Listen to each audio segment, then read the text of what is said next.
Every brand should have a podcast. How they attach success to it can differ. But to your point, it's like, it helps you articulate your point of view. It helps you learn your customer. It gets your CEO or founder or whomever you want in front of the people that you want them to be in front of. I'm Jonathan Gandalf, and welcome to the Content Cocktail Hour, powered by The Juice. Our mission is to squeeze out the deepest secrets of B2B marketing professionals to help you push your brand to the forefront of the industry. Let's raise the glass.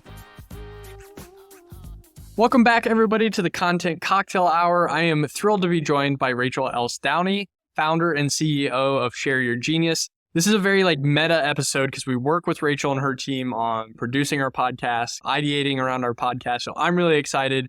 Going to have a few unique angles here. But Rachel, before I ramble too much or rave too much about you and your team, in your own words, tell us a little bit about your background and your journey to Share Your Genius. It's such a loaded question because I can take that so many different ways. But ultimately, I kind of stumbled into podcasting as an opportunity to help me out of a difficult time personally. And I didn't realize the opportunity that it would have in the sense that you could create one thing very well, spread it across multiple channels, and it would drive real business impact. So I went all in on podcasting in 2016 and never looked back. I'm going to go down the typical path we go here, but I am so curious. And because it's so relevant, you mentioned that 2016, kind of podcasting before podcasting became really what it is today even. But I imagine you've had to hold back the reins on going into more than just podcasting, or maybe you have explored other channels. What has kind of the journey of podcasting been that you've witnessed since you've started Share Your Genius? Yeah, I think you alluded to it, but it is still really a lot of the wild, wild west, meaning how you measure success just ranges across different use cases, how people are talking about it. That's a big one. I think there's a lot of power in the podcasting platform specifically from a content perspective, but also I call it the last standing platform that gives the people the power, because the only way that you know if someone's listening to your show is because they tell you. And so I actually think that's kind of precious and fun. So for all the data marketers out there who hate me, sorry, but it puts the emphasis on you need to create something valuable, because if you do, people will tell you. And so I do think the podcast has evolved quite a bit in the last few years, but a lot of the evolution has also meant that it stayed a lot the same, which I think is kind of interesting. Yeah, that's awesome. Kind of what's old is new again. I had this experience. So our sales leader, she's actually on vacation right now as we're recording this. So we went through the processes of updating the demo form basically on our website to my email while she's gone. And I had a sales meeting book, jumped on. And when it comes through the website, kind of exactly what you're saying, we never know exactly what drove them to the website. So we try to do some self-report attribution. I asked him, he's like, oh, I'm a big listener of your podcast and I love what you guys are sharing. So that was pretty cool. So I think you're exactly right. We'll jump into kind of the meat of all of that. But Rachel, we always like asking our guests here on the Content Cocktail Hour, what are they enjoying drinking nowadays? I'm being so lame, but I am really into having a cup of tea at night. So this is how you know that I have reached a certain age, but I have been drinking a lemon balm tea every night, and it's so good. It's creates a different mood. It chills me out. But if I go the cocktail route, I am a high nooner all day, every day. High noon, grapefruit. I couldn't take a bath in those. Grapefruit flavor, I respect that. That's one of my favorites as well. This lemon balm tea, does it help you sleep, or is it just Yes. Okay. No, it's like a mood thing. It's like a bloating thing. It was one of those Instagram got me kind of things, but I'm into it and it works. So courageous of you to admit to being influenced. I think I'm being influenced by your influence here because I struggle to wind down at night, probably surprising to absolutely nobody. I always joke that lemon desserts are healthy because there's fruit in them. So maybe this will actually help me replace some of my dessert habits as well. Yep. Perfect. I love it. Cool.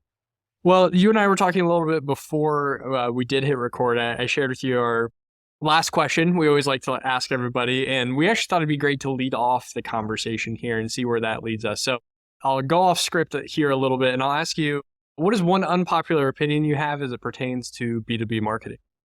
Don't make a media brand. What is a media brand? This is why I say that, because people equate media to creating video and audio and different types of content that's multimedia. That's not creating a media brand. That's just creating media.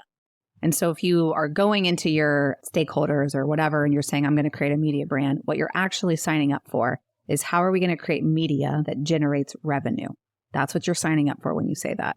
And so instead of saying, I want to create a media brand, unless that's what you want, unless you're like, nope, we're going to create content and media that actually generates revenue off, then that is what you intend to do.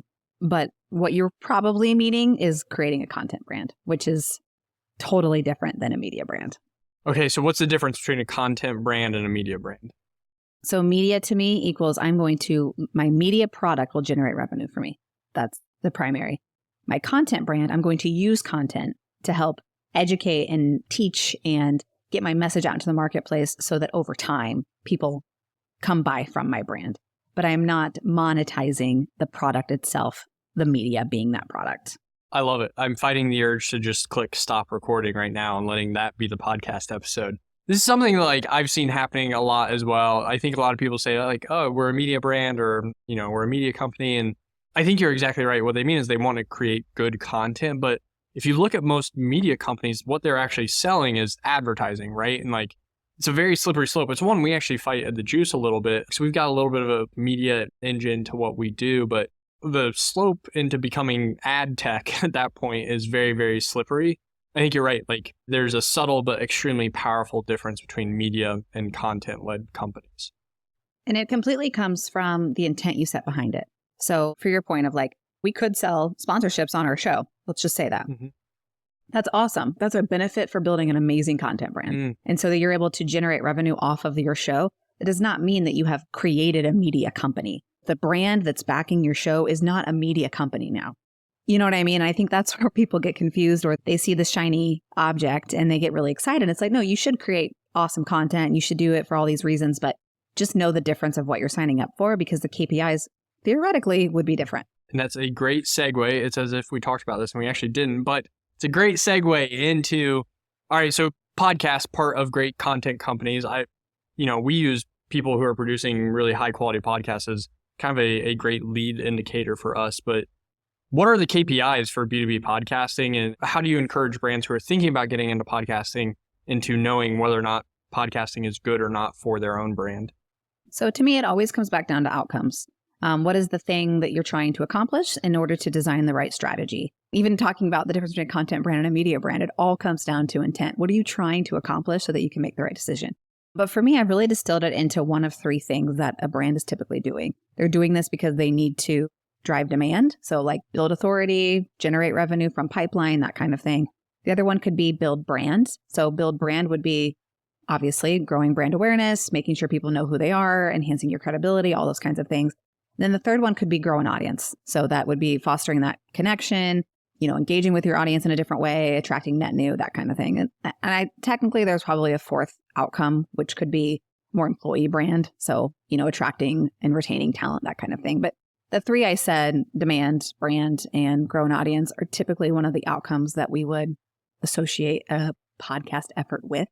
And then from there, your KPIs would need to serve one of those three outcomes. But if you're like, I'm just looking for the easy answer here, Rachel, I don't need the whole theory and preamble. I would say the things you want to look at, it's really simple. You want to look at your total reach. So when I create this content and I distribute it across the channels that I have decided to activate, is my reach growing over time? And to be totally honest with you, I put downloads under reach because a download can be 30 seconds or 30 minutes of somebody listening to that episode. It's still going to count as one download, just like an impression, just like a view, just like a play. And so I put download under reach, and we want to see reach grow over time because it means that our content is getting out there more, people are seeing it, that kind of thing. So we want to look at that. The second thing we're going to look at would be time spent with brand. So consumption. When they press play, when they download, when they engage, how long are they hanging out with us? Are they listening to 75% of the episode? Are they commenting? What are they doing as a result in terms of that? And so we can calculate time spent with brand. Apple gives you this number. Spotify's starting to give you this number. And you can do it in a couple different ways, but ultimately it's reach, consumption, and then conversion. So what is the conversion event that's happening? That comes back down to what you're hoping to have happen. But to keep it really simple, a conversion event is a follow. It's a subscribe. It is a literal, I listened to this content, I like it, I'm going to want to be notified when more content is coming. Those are kind of the three things that we always look at for all of our clients. And then the other metric that I would be looking at is share of voice. Is our share of voice growing? In LinkedIn, you can get clarity on your share of voice compared to your competitors. So all of these things are essentially free. It's just you having the ability to take the time to set intentionality and say, these are the metrics we're reporting and this is why. Yeah, I love that. Your team actually opened up my eyes to the total reach kind of perspective, because I was looking at the downloads on our chart, and we kind of backed our way or backed out into total reach. And that's been really eye-opening for us. And that's not how we talk about our podcast to people we want to have on the podcast. I just think it makes so much more sense. So I think that's really smart. I also think, like, my own personal experience with podcasting, we started it before we even had product at The Juice. And I think podcasting is such a great forcing function for just having conversations with customers, prospects, people in market, where it's like, even if your total reach isn't what you want it to be, or even if your downloads or conversions are what you want it to be, like, it's a worthwhile investment of your time. There are so many great teams like yours, so many great solutions out there that have lowered the cost of entry, I think, to producing a quality podcast, that, like, it's just a great forcing function for getting in market and getting to know your market. I recommend it to anybody. Something that we've used since it was literally day 8 of The Juice when we recorded our first podcast. It's a no-brainer. Like, to me, I'm like, every brand should have a podcast. How they attach success to it can differ. But to your point, it's like, I mean, it helps you articulate your point of view. It helps you learn your customer. It gets your CEO or founder or whomever you want in front of the people that you want them to be in front of. And then you can use that content. That's why I fell in love with it, is because I had never seen one effort impact so much in content marketing. And I was like, why are people not doing this? You know what I mean? Like, what am I missing here?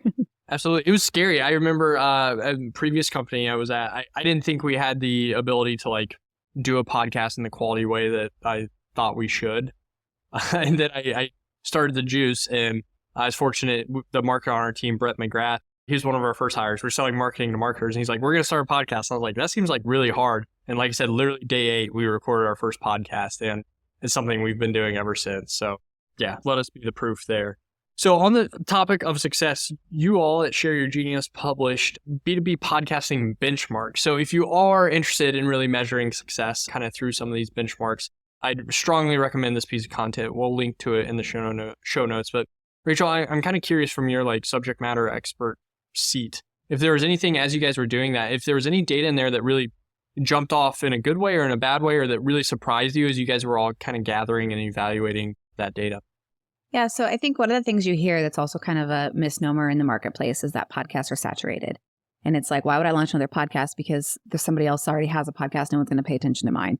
And the truth is, it doesn't really matter. Like, the top 10 podcasts have been the same top 10 podcasts for the last decade. Like, that's the truth.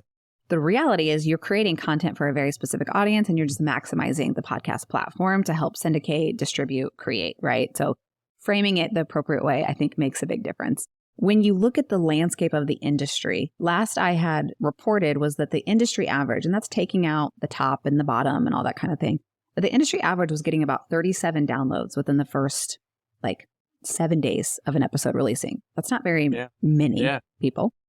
When it came to the B2B shows that we were partnering with and being able to do, our kind of average was about 115. And so what was interesting about that from my perspective is that there's 2 things that are true. A, if you launch a podcast with a very specific point of view and you know who you're putting it in front of, people will listen to it.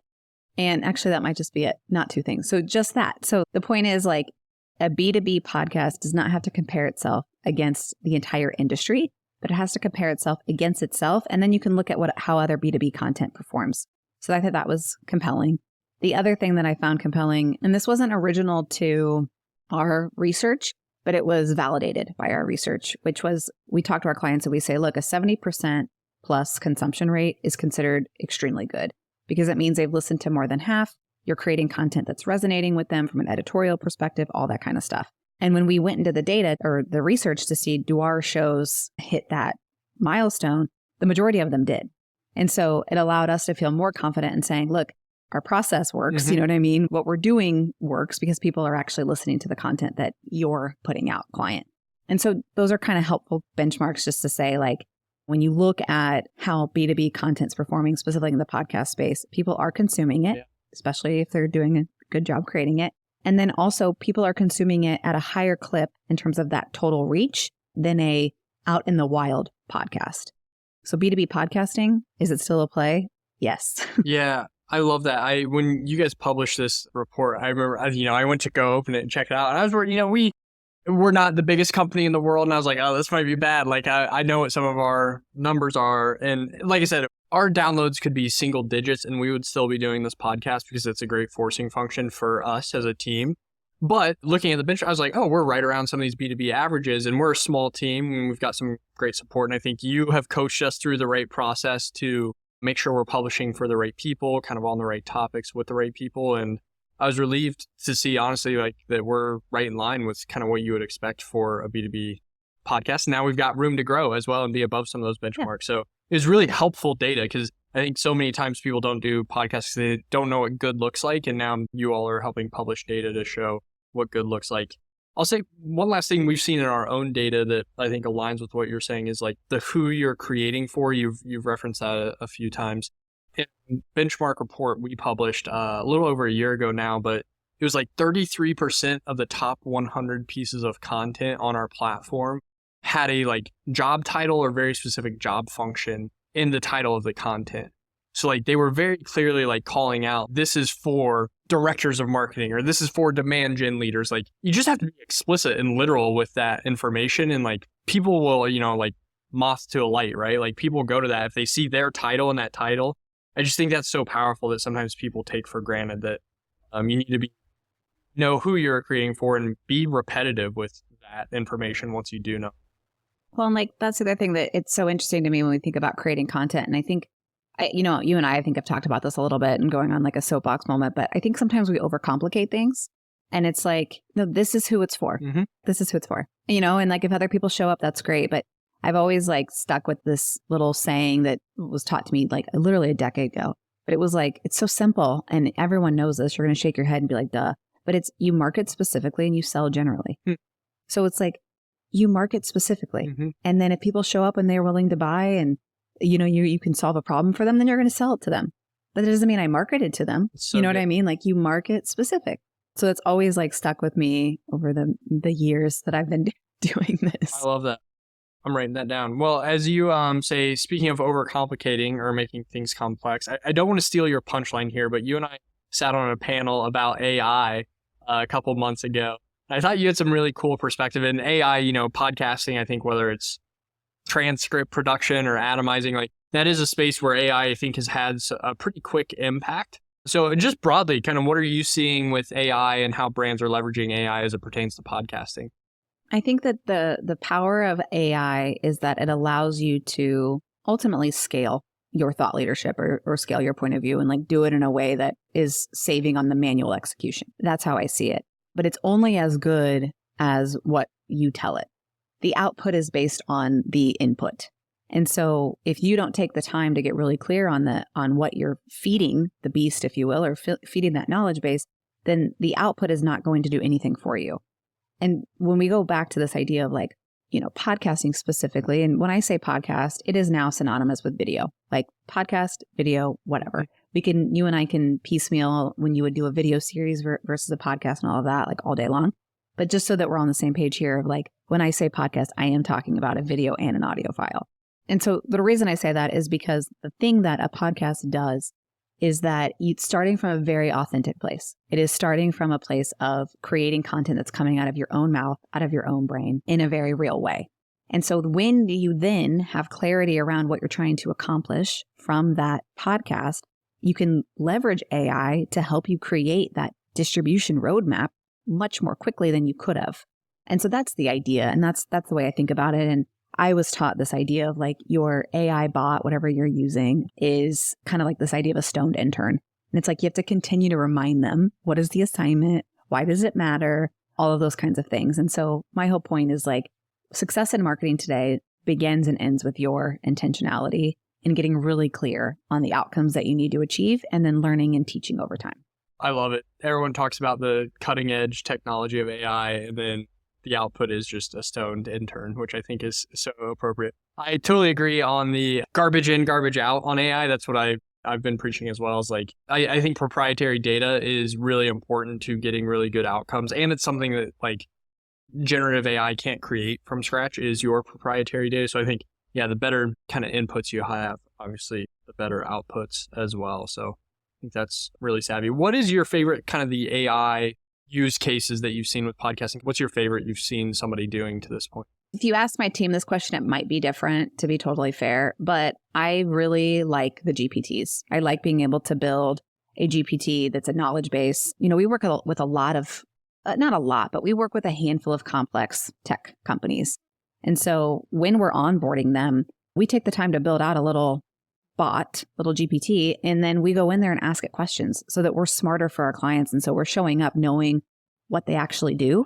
Because sometimes you can understand what they're saying intellectually. I'm like, yeah, I get it. But then to apply it and teach it to somebody as they're a 5-year-old might sound and feel differently. And so we use it to help us get up to speed faster and get in, establish more about who that company is in ways that allow us not to ask as many questions or just allow us to move further faster for our clients so we can get that time to impact for them. That's really awesome. And that's not podcasting specific. I think there's a lot of marketers and teams that can benefit from doing that. That's really smart. Well, and the other thing that you have to think about, and I think you and I have talked about this too, it's one thing to feed the knowledge base and get out the work product and all that kind of stuff, but you do have to have someone, a human someone, actually curate that content and actually go through and edit it and make it make sense for humankind.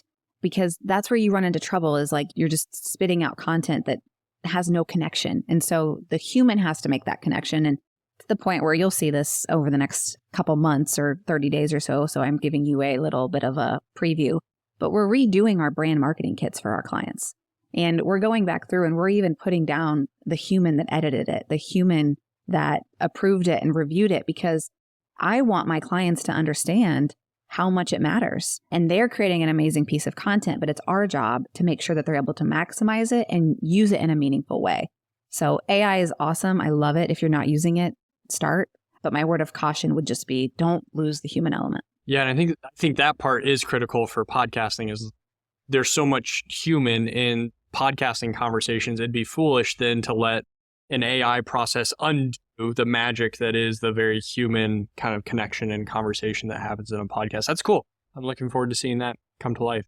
Well, as I mentioned at the top, this episode's a little bit meta. We've got podcasting founder on a podcast. So instead of doing the unpopular opinion, which we already covered off, I've got kind of a fun, rapid fire podcast question list here for you that I thought we could wrap on. Are you game to try this? This could be a disaster, which will be entertaining for everybody, but are you down to try this? I'm always down. All right, rapid fire music, go. What's your favorite professional development podcast or business podcast? Okay, it's Craig Groeschel's podcast, and I don't know the name of it. What's it about? But it's Craig Groeschel. It's business leaders. He interviews business leaders and asks them, and then he has resources for your own leadership development. Okay. Do you listen to podcasts for fun? No. Really? So you're like the chef who doesn't want to go home and cook? Correct. I literally can't. There's a few that I will tap into, but I have a very hard time. I actually can completely get that, but I'm also a little surprised. What speed do you listen to your podcast on? 1.5. 1.5. Okay. I can't do it. I have to be 1. Kindergarten was the best 2 years of my life. If we walk by you on the street with your headphones in, are you listening to a podcast or music? I'm listening to an audiobook. Audiobook. Okay. What's your favorite audiobook? Well, right now I'm listening to a book that I actually learned about by listening to my Craig Groeschel podcast because he was a guest. That's how I get all my books. But his name is Dr. John Axe, and he has a book called Think This, Not That. Very cool. What's one piece of podcasting trivia that you like? The year it was created. Which is? Watch me butcher this. There's a couple different timelines that people argue about, but I believe the Holy Grail answer is 2004. Okay, that's earlier than expected.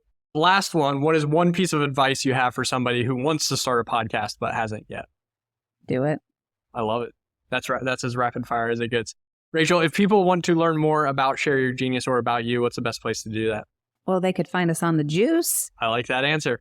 Yeah, or LinkedIn is where I engage the most. So Rachel Elsts Downey on LinkedIn for sure. And shareyourgenius.com is where the business lives. Love it. Everyone go check those links out in the show notes. Thank you for joining us, Rachel. Thank you for joining us. Until next time, we'll see you on the Content Cocktail Hour. Cheers. Cheers. Thank you for joining the Content Cocktail Hour powered by The Juice. If you want to see more episodes or more resources, curated for your role, join us on app.thejuicehq.com. See you next time, same place. Cheers.